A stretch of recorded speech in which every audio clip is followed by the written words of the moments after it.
Hey, it's your muscle building coach Lee Hayward here with part 4 of the bodybuilding supplement review guide. Now, if you haven't already done so, I'd highly recommend you go back and check out the previous 3 videos that I've done on bodybuilding supplements. The first video, I cover a general overview of the supplement industry as a whole.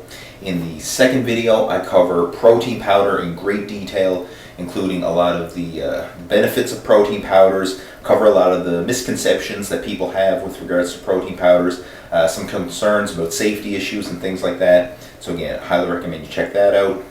The third video, I go into a lot of detail about creatine, and I get a ton of questions about creatine as far as the benefits, what's the best kind of creatine to use, is it safe to use, and all that kind of stuff. So again, I cover a lot of details about creatine in the third video.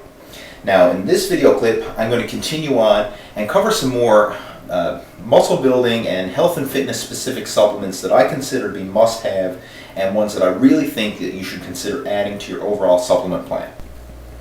And one of those must-have supplements that I think everyone should be taking is greens.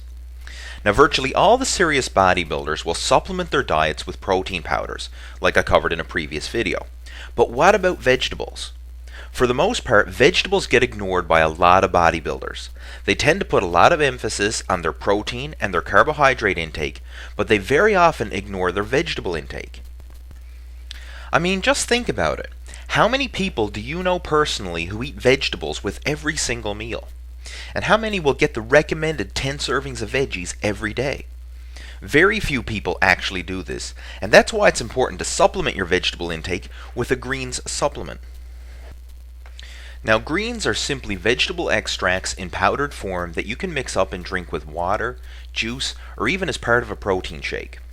And there are many different kinds of green drinks that are available, and each of them offer the nutritional benefits of green plants and vegetables. Green drinks contain many different alkalizing ingredients, and the regular consumption of them helps to create and maintain an alkaline environment in our bodies. Now, this is critical to bodybuilders because the high protein diet which you need to provide your body with the raw materials for muscle growth is also naturally acidic.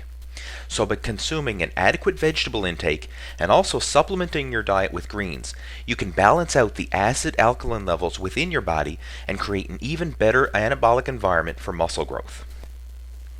A greens drink contains approximately the equivalent nutritional intake as 8 servings of fruits and vegetables.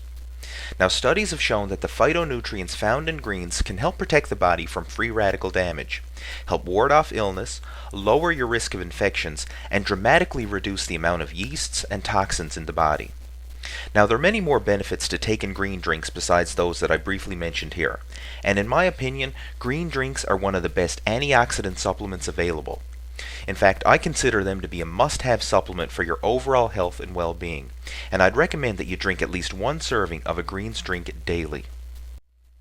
Alright, next on my list of must-have supplements is essential fatty acids. Now, essential fatty acids are the good fats that you hear so much about these days. They're important for immune system development, digestive support, healthy brain function, healthy skin, circulatory health, as well as providing anti-aging benefits. Now, to put it in layman's terms, the good fats compete with the bad fats in that they help raise your good cholesterol while lowering your bad cholesterol and sending it to the liver where it's broken down and excreted. So in other words, consuming essential fatty acids can help to undo some of the damage that's already been done by eating unhealthy fats. Now, there are 2 families of essential fatty acids. You have the omega-3s and the omega-6s. And fats from each of these families are considered essential fats, meaning that humans cannot synthesize them and they have to be obtained through diet. Now, essential fatty acid deficiencies are quite common in North America, particularly with the omega-3 fatty acids. Ideally, you should strive to consume a 1-to-1 intake ratio of omega-6s to omega-3s. However, most North Americans are only obtaining a ratio of less than 10-to-1. The minimum healthy intake for both omega-3 and omega-6 fatty acids is 1.5 grams of each per day, and simply taking 1 tablespoonful of flaxseed oil can provide this amount. However, one of the best essential fatty acid supplements is fish oil.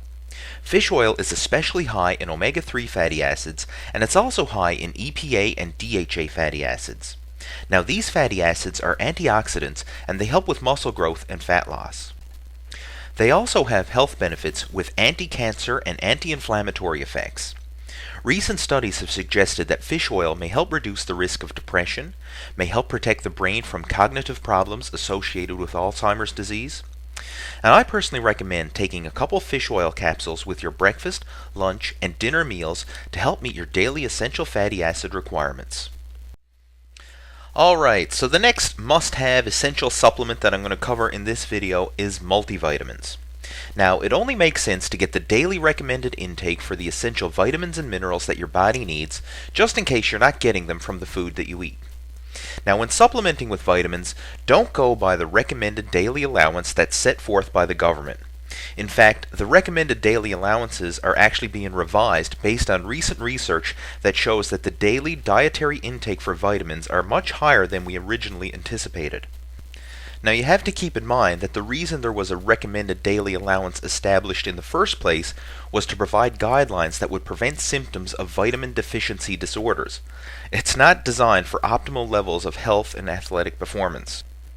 In fact, if you have a micronutrient deficiency, you could shortchange the entire muscle building process and bring your gains in the gym to a screeching halt, even if you're eating a high-calorie diet. Thanks to the modern invention of processed foods, we now live in a society where it's possible to overeat to the extent where one becomes obese, yet can still be malnourished from a nutrition perspective. Most of the processed foods today are stripped of their healthy vitamins and minerals and then loaded up with preservatives, so they're really nothing more than just empty calories. And not only that, but if you're in the gym and working out on a regular basis, you're placing even more stress and more demands on your body, and you need more micronutrients than the average Joe. So that's why I recommend that you take a good multivitamin and multimineral supplement with both your breakfast and with your evening meal to help ensure that you're meeting your vitamin and mineral needs. Now these are the basic supplements that I use personally, and I recommend that you incorporate into your nutritional program as well. Now of course, you can't expect supplements to make up for a lousy diet. Supplements or no supplements, you still have to eat a healthy, well-balanced diet.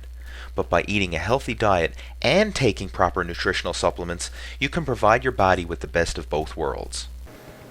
Alright, so that covers all the basic foundational nutritional supplements that I think you need for overall health and fitness. And I know this is probably not exactly the muscle building supplements that a lot of people are looking for. You know, I'm getting asked a lot of questions with regards to, hey, what's the best testosterone booster? What's the best fat burner? What's the best pre-workout energy booster? And things like that. But without these foundational supplements that I just outlined here and the basis of sound nutrition, all that other stuff really doesn't matter. I mean, you need to have the basics in place in order for these more advanced muscle building and fat burning supplements to do their job. And there's no sense of going out and looking for, an energy booster when you have a vitamin deficiency, or if you're not meeting your protein intake, or you're not meeting your vegetable intake, or things like that. So, you need to lay the foundation first with the supplements that I just mentioned here, and then worry about the more advanced muscle building supplements. And that's exactly what I'm going to cover in part 5 of my bodybuilding supplement review guide. Take care.